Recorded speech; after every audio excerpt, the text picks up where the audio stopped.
que batwa M23 bazalaki wana Kinshasa basaki 14 mois logé na gouvernement na ngai nourri na gouvernement na ngai basalaki bango ba promesse est-ce que ça qui biso peuple d'abord armée à Rwanda ba 33 000 armée à Kenya sope 45 000 Uganda sope ba armée ba pays wana nyonso balingo ya biso to ba soldat ko leka bango na nombre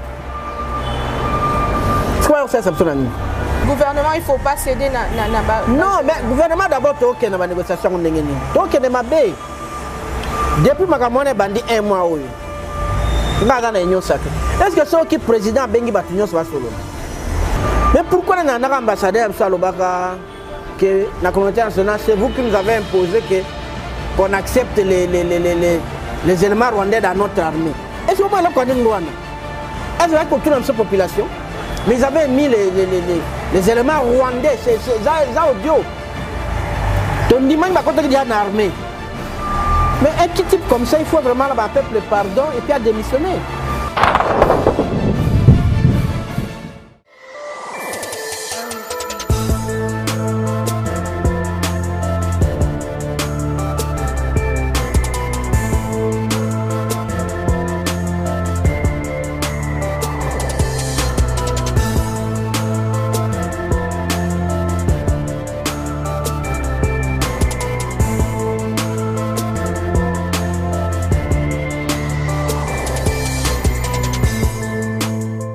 Début de semaine, na mabota na bisno bisika bozomi partout dans le monde na cadre ya masoro ya baimbo kaona zene sengo présenter les bino toujours na chaîne na biso revoyant les Congo pe ba chaîne partenaire a on a vu province à Kinshasa Mbote mingi bande ko balandi di banda to pe na kati ya mboka ba compatriotes congolais nyonso bisika bozomi na linga ko sala émission la linga là pour que eyo kana malamu pe communauté congolaise to comprendre vraiment na mozindo ni nezo le kalamboka na biso alors na cadre ya émission na biso ya lelo to koyoka mongongo ya mwana mboka Joseph Ngoto Azali Bongo interfédéral, il y a Mouvement de libération du Congo, MLC, il y a Jean-Pierre Bemba Azali P, moko ba communicateur, P du sous-président, il y a Parlement, Azali Bongo Nakati, il y a MLC. Na to sur la question d'actualité ni en opposition à MLC, ou tatang molai, bana mboka Congo bazomi tuna pourquoi MLC a réagir na problème ou komeli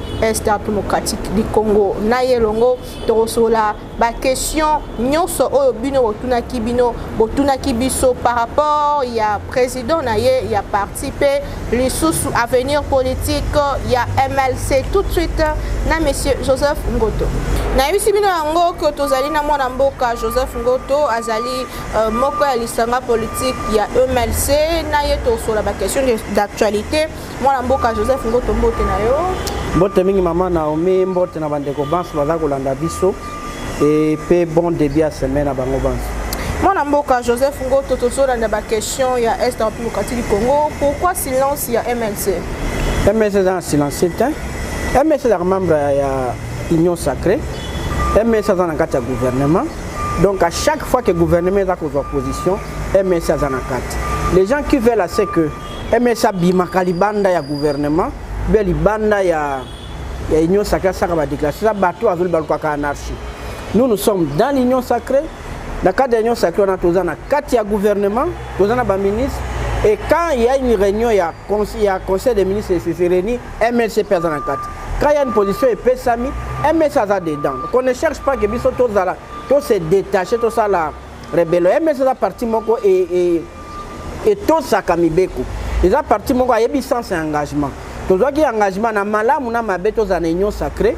S'il y a quelque chose que le baron a quatre, sauf toujours tout le monde est d'accord, d'être malibanda. Jusque là, tout ça en a quatre. Sauf que nous avons une nomination et salama qui est na est. Il y a pour un état de siège wana. Basodo batchekuna, mingi za basodo bataki pa na biso ex-armée ya MLC.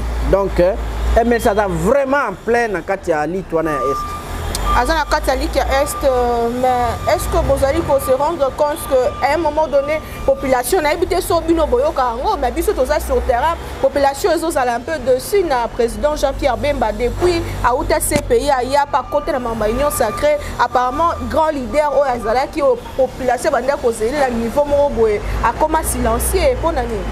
Non, pardon, expliquez-yo awa. Il faut s'habituer à n'engeni mboka et tambolaka. Dans n'engeni pe politique et tambolaka. Politique est dans n'engoni yo bio za membre réunion sacrée. Après bozi gouvernement na réunion sacrée déjà en place. Et ça ko sala makambo. En même temps on a mutuno na kati obima libando pe sa opinion contraire. Non, mais na kanisa ya président kendeki na Kenya dernièrement era lobaki que ba troupe étrangère ekoya. Jean-Pierre Bemba tuitaki. Alors que non non pour na biso MLC toza d'accord. C'est une position qui va tout prendre à Baya. Parce que quoi? Si on va par exemple 20 000 hommes. Mais si tu as une armée à 156 000 hommes, pourquoi ne pas seulement un matériel dans le Soudan, équiper Bango, privé, après on a pris ma malam, pour qu'il ne place. C'est tout, on a donné une position. Et ça, c'est que bon, avis naïe, on a tapé ces positions, c'est que avis naïe, pour naïe, importante. Que Batouza na Baya. Il avait parlé. Mais la penta tant bozo que na action na bino na ngamba MLC ni population quand ça pour na bino. Est-ce que vous avez toujours né bozala na niveau mobo et que même na ba élection vous faire face? Non non, il faut qu'on dise comment que José Sousouna aura n'engé zara na 2006. Beaucoup de membres qui étaient avec nous bima ba kena ba sa parti na bango. Député, moi, leader, ça veut dire que pour le moment, nous reconnaissons que nous devons faire beaucoup d'efforts. Il y a déjà tout loué Dieu que quand il est président pendant 10 ans, le parti a tenu. Parce que c'est très rare. Au même Kabila qui est président pendant 18 ans, a bimi le peuple de bas de l'aile.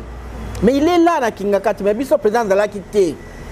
Azaki na prison, mais on a tenu à un moment quand il a continué on a ébélé bakenda ba secrétaire général Timisato José Makila Jean Lucien Bada Bombole bakenda boyebi maintenant là nous tozali wana toza ko bunda parce que lite comme ébélé ba parti CP bimi ba tope bazaki na biso donc dire que tozali que na 2006 c'est vraiment mentir à nous-mêmes. Ce n'est pas vrai. De l'autre côté de la situation à Est, tout le monde qui tripartite, il y a Luanda, chef de l'État, qui déplacement pour que soit un président Paul Kagame, Wabiska fait de route et Bima qui va relancer commission mixte, il y a RDC Rwanda. Est-ce que tu connais que le comment malam et que Bima na commission na Banda d'ailleurs assise na yango déjà lobby le 12 juillet.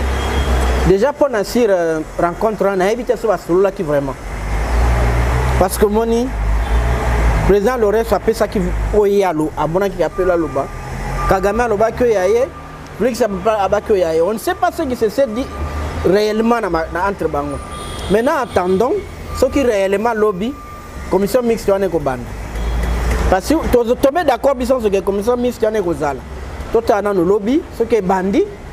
Mais sur ce que les trois présidents ont dit, chacun dit à sa manière, le ministre de faire la manière na bango, si bien qu'on ne peut pas se risquer toute la position.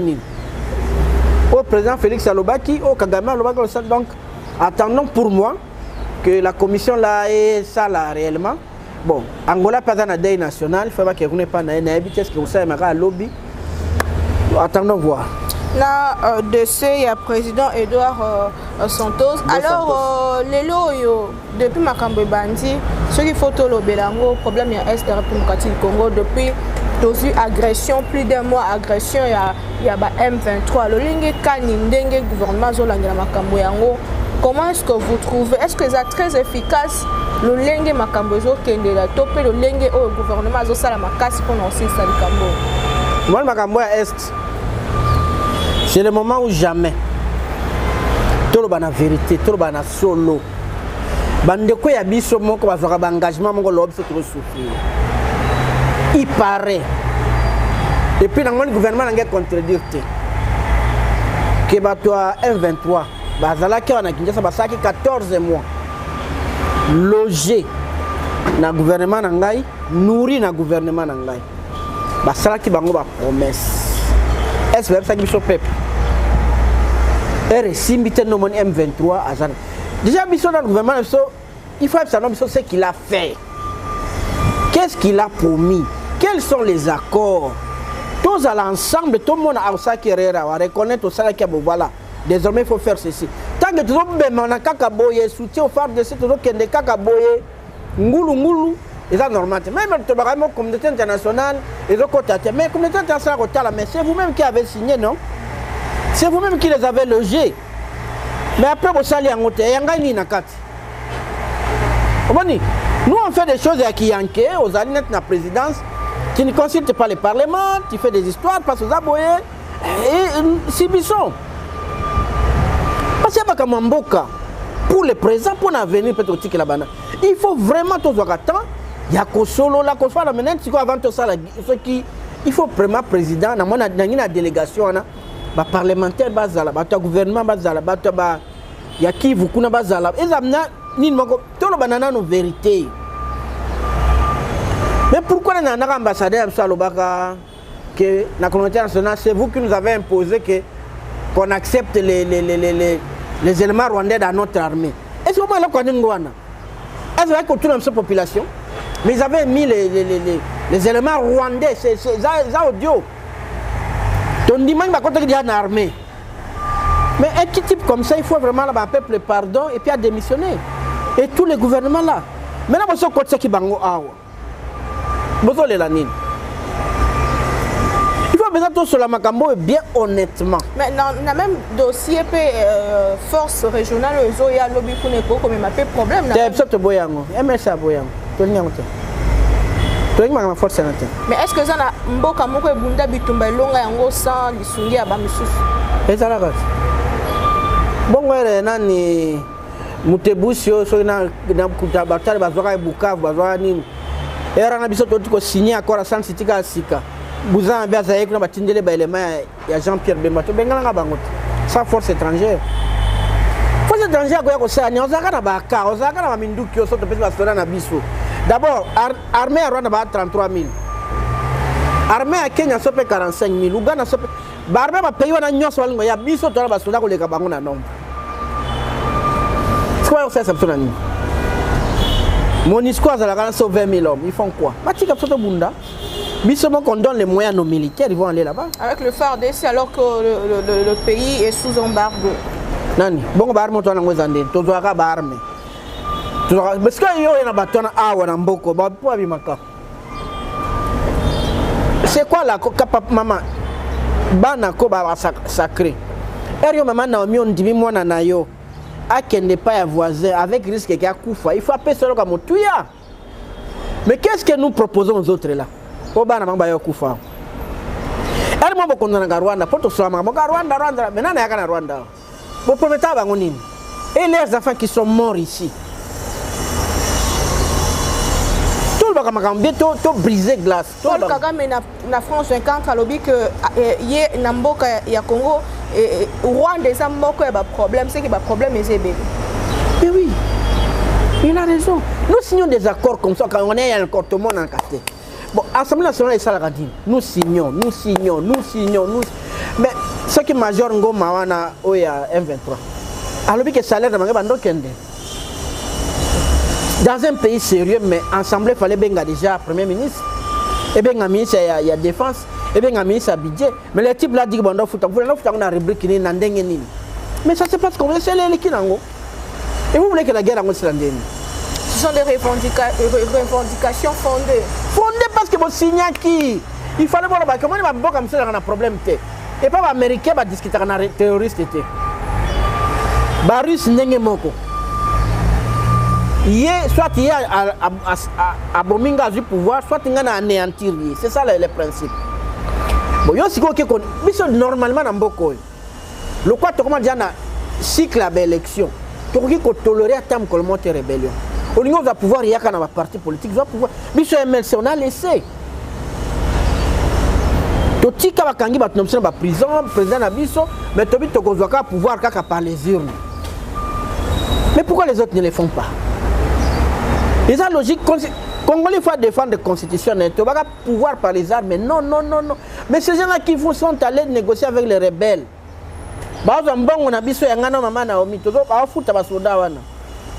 Sont les gens il faut battre contre la prison, trahir biso. D'ailleurs, Baboy Kobima, si ma feuille de route qui signé, balobi que normalement il fallait cesser les faits, puis retrait immédiat. Mais si tu co autozoloba. Non, logique. Non. M23 basa toujours. Mais ils ont raison parce que pour négocier na nani. Pour se rendre nandi maka, on cesser les faits, on a l'accès pour les qui a sima. Or lui ni, abia sima M23 te. Comprenez? Et ça logique. Bakoki kondi mangote parce qu'on négocie tout ça que ça a une pression pour négocier na bango. Alors on négocie na badja na bunaga na zone frontalière. Boko se soba ngona ba armée, bo pesa ba mbongo tout ça et ça ba jeu Rwanda sala ga yango. Omani, gouvernement il faut pas céder na non, mais gouvernement d'abord toke na ba négociation ndenge ni. Toke ne mabe. Depuis makamone bandi 1 mois oyo. Ngaga na union sacrée. Est-ce que ceux qui président bengi batunyo soit solo? A gagné une énième consultation pour la guerre. Mais non, bien. Kabila Saki a une consultation en 2013. Après, qui a gagné un 23 Kawan. Mais, exactement que la consultation, on a beau même médiatisé. Au bien, il a fallu le Yakanan. Moto. Congo, il a gagné l'élection. Le Bolingo a pouvoir. Mais il faut que Congo ait la nuance. Mais elle est nous. Oyo boy, oyo. Eh peuple comme on a battu nyon soit na Chima Félix. Bemba, Fayoulou, ba Mozito, ba Telemi, banani, ba chef religieux. Donc ça les déclarations que nous sommes unis. Pourquoi pas l'ancien président Joseph Kabila? Non, il est compris, il écoute Moutalibosa à consulter. Mais on ne voit pas le président dans ce sens-là. Mais je ne comprends pas. Talaga en France, l'élection est si législative. Macron a dit sur la majorité. Qu'est-ce qu'il a fait? Lobby nango le lundi kaka a bengi ba Marine Le Pen wa bakina na deuxième tour à la France. Surtout sali coalition te pour ça gouvernement français comme na nini. Toyokana. Il n'y avait même pas la guerre, pas d'intérêt à France. Mais chez nous, pourquoi les chefs de l'État ne paient pas abenga batutu? Mais attitude paye à bas politiciens, attitude paye aux opposants. Apparemment, batiquer les Cameroun comme le roi, il y a président Félix. Non, il y a si quoi pas on a piège. Abenga. Comme ça, nous on verra celui à Bweko Kende. Vous comprenez? Ndé à Lingité. Mais yo bengi na on te condamné mutundeni. Très bien. Donc pour ça, moi mukie na émission na biso ya lelo to lobela enquête où ils ont démontré que ba arme ya ba M23 ils ont na Chine moko ya ba média congolais politico.cd on a tangi awa ba sala ki ya bango enquête ba ont démontré noir c'est donc biloko ba M23 ils ont na Chine alors que même compagnie hollandais et fournissera pe ba arme na gouvernement congolais ni to ko loba to pe ko conclure wana ba commerçant non. Parce que les commerçants, les vendeurs d'armes, ils n'ont pas d'armes. Ils n'ont pas d'armes qui sont matérielles. Pour me dire pour que guerre les amis pour produire et liquider, non? C'est comme les vendeurs de cercueils. Si vous ne mourrez pas trop, alors ça la manque à gagner. Il y a armes, ils n'ont pas de moko. Il y a condamné, lui veut vendre ses armes. Un 20, il faut tout l'année M23 parce qu'il y a un bon wapi. Comprenez? Alors, un bon wapi. Le problème de M23 de la société, on a beau dénoncer Bango. Beau dénoncer Meske, qui va les contrôler de la société chinoise. Je ne sais pas. Mais tout ce que je sais, c'est que Rwanda, Ouganda. Justice sur les habilités à Bango parce que ils ont créé problème dans l'Est de la République démocratique. Normalement, mais beau prouver Ango. Pour constituer le dossier au fond d'Abango. Pour constituer le dossier au fond d'Abango. Vous comprenez? Pour ça, c'est pour ça qu'il y a le problème. Il continue. Mais ça, tu as 13 amis en Chine, tu as cassé en haut. Mais ça ne peut être négocié bien. Il suffit de demander à ces gens-là. Au moment où les chefs sont au bout, ils sont Nord Kivu. Ce n'est que 5% de richesse à Congo. Venez négocier avec nous officiellement. Vous aurez toutes ces richesses-là et belées. Na échange à bio, les Congo, on a contrebande. C'est tout négocier. Mais c'est tout lié à coltanté. Tout lié à colbaltité, tout lié à ninonate. Mais ceux qui n'ont pas boyé, tu l'expliques. Ah, au lieu de à coltable, moi c'est absolument ya kosa ba Nokia awa. Moi c'est absolument ça ba portable là na Congo. Comme ça, vous avez matière moukiolée, même en avion, vous avez kawa. Comme ça, place là, vous avez courant, bah bon, c'est bon, moi négocier, mais les gens parlent là-bas congolais. Je peux être contredit dans votre belleté. Congolais, homme congolais. Ou à un souci d'abord yamboka yeye asima. Ce qui pourcentage basé bien à Congo lelo. Soit les qui 3% zébélé. Même pas les politiciens. J'ai dit des Congolais, pas un Congolais avant comme politicien. Je parle d'abord na Bango. Vous comprenez? Mais comment va connaître M23 qui l'a signé? C'est le Congolais de père et de mère, non? Mais quand vous n'avez pas les pays au-dessus, tout ce que vous faites à intérêt, dans un contrat, vous faites directement au ticket dossier. Mais après tout, quand on mourra, quelqu'un a chaussette à 200 francs, ce qui est commerce à 500 francs, des balles sont à moi gants, veste que tu vas passer la renaciment. Ça sert à quoi? D'avoir 10 immeubles, 20 immeubles, au souffrir bandegona. On ne connaît pas nos priorités. Tu m'as dit que tu as bana wingi. Babi 500 000, 780 000 pour un concert à wingi. Alors que quand à Kinshasa il y a des écoles qui n'ont pas de bancs.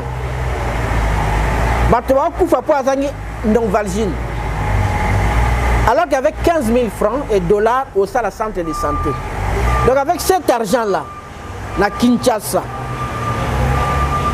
beaucoup ça là, 100, mais 200 centres de santé peuvent se battre vie et faire engager les médecins. Mais comme vous avez vos priorités ailleurs, dans la danse, dans la opposant qui n'a raison que le côté de la concert ya Wenge. Bon, on a contre concerté. Ok. Mais na soutien qui coûte. Mais avec ce que je viens d'apprendre ici, na regretté le soutien en parce que il y a des gens privé, ba masque en soi bandai na bandal. Mais pourquoi pas ça l'État paie sa bongo? Oh, va soutenir la FARDC. Mais pourquoi quand on a besoin de payer sa FARDC? Vous pouvez ça payer les caparouines. Pourquoi?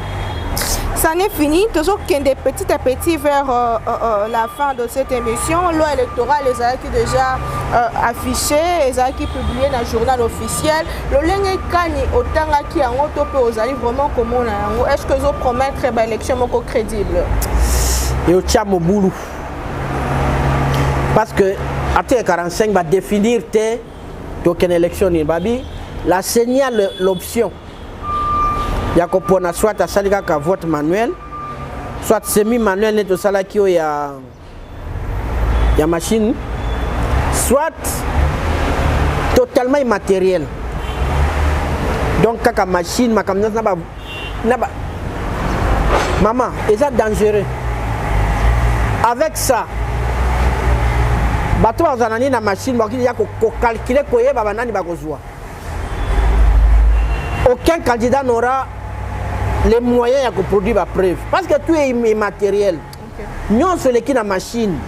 Si on va contentieux électoral, on va soutenir. Au cas où on va poni. On va réclamer. La machine est ça qui va prévenir. Un danger déjà pour les élections. Très, très, très dangereux. Et puis, toi, beaucoup les gens ne comprennent pas, ne manipulent pas ça. Et puis, Nayoki, Nani Denis Kadima a déclassé la machine oignon sur les acquis liboso. Comment Congo a fait la dépense? Chaque cycle a la bande de la dépense. Plus de 50 000 machines, ils ont déclassé. Je ne comprends plus rien. Alors qu'il s'est plaigné de moyens, ils ont bambon, ils ont été.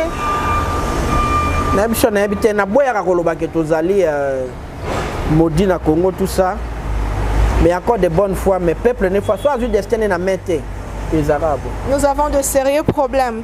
Si les émissions n'habituent à l'élo, na likambo etali bongo problème ya augmentation ya carburant ozali mona mboka osali pe moi oza pe moi na kati ya etali économie problème augmentation ya carburant pétrole ezo augmenter le monde entier mais na RDC apparemment ezo poser problème pour toyebi déjà mode de vie na biso ba problème ya société na biso nini penza koloba na dossier no moni ba embouteillage ekomi makasi transport ekomi pasi comment est-ce que le gouvernement peut pallier vraiment la situation Non, si ce dossier là au moins je peux féliciter le gouvernement. OK. Alors ça ben fort ma casse parce que normalement pour un pétrolier pour base à la l'aise il fallait déjà et ça c'est long on passe à 2000 sokouana 100 et comme à 3300. OK. Regarde ça la bombe parce que c'est général. C'est partout dans le monde. Ouais. Partout dans le monde. Le gouvernement qui a graduellement, gouvernement je le félicite. Parce que alors ça graduel, c'est pas un bateau. C'est comme si le gouvernement a 300, a 3000. Le gouvernement qui a gagné, le gouvernement a fait donc, la population va serrer la ceinture parce que c'est mondial. France écoute tout le monde, on peut abattre 4 fois. Donc c'est mondial. Donc ça c'est le 16 000 qui montre, on ne sait jamais. Et que tellement. On va mettre 2500. Mais il y a Mathieu qui est comme le 10 août, monsieur comme Mathieu.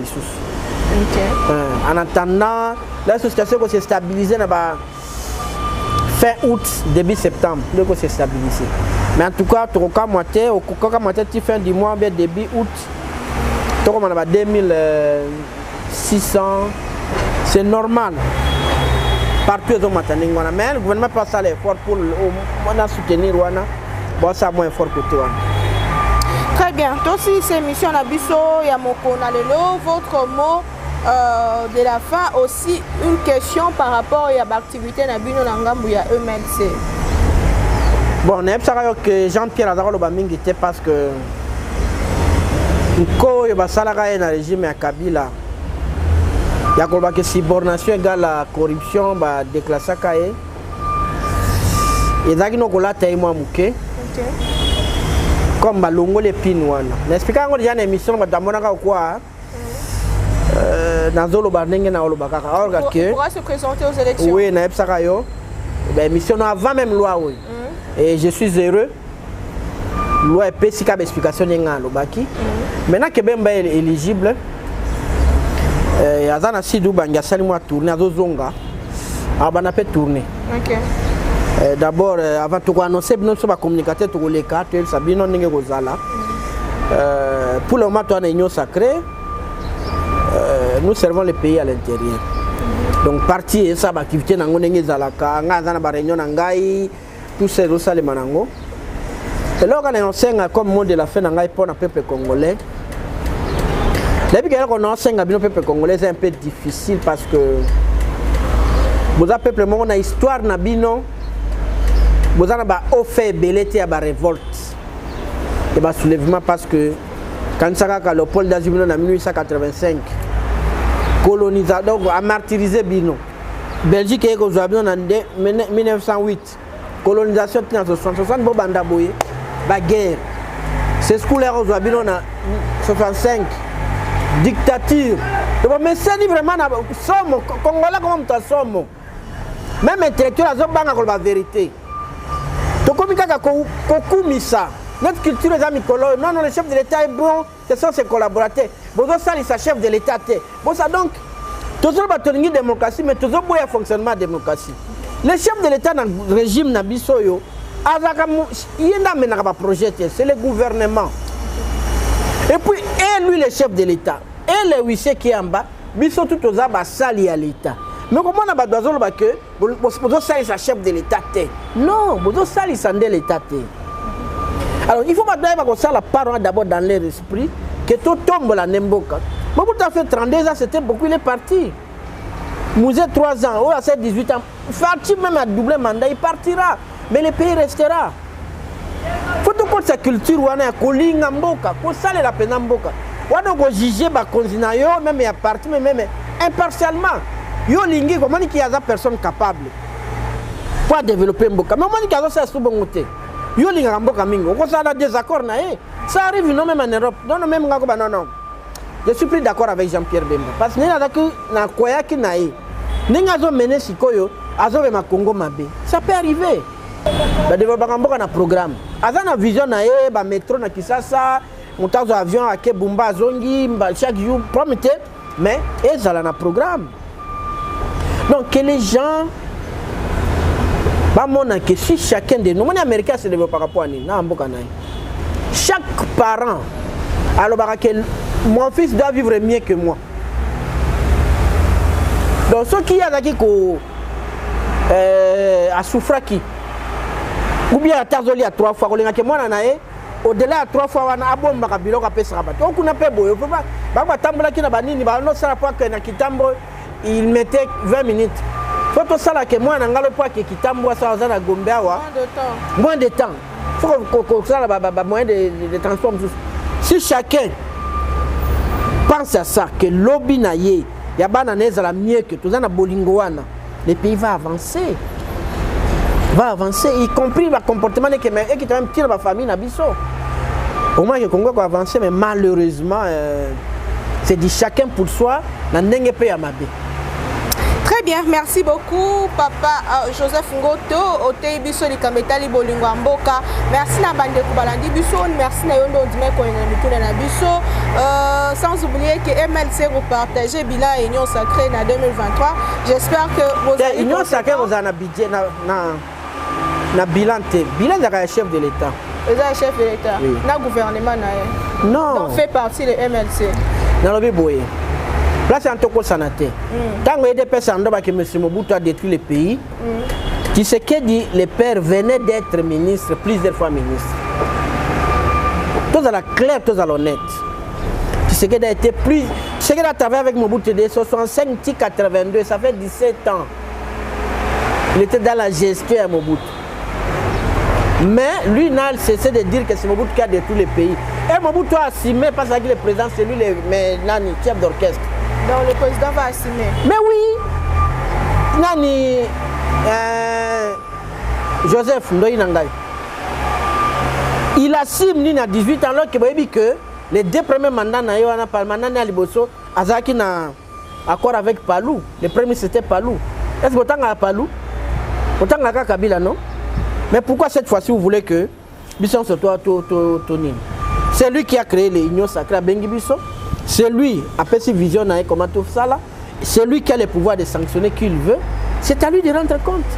Ça n'est fini pour aujourd'hui. En tout cas, les questions, à peine à 2023, on a vu que la population est mis tout dans yango.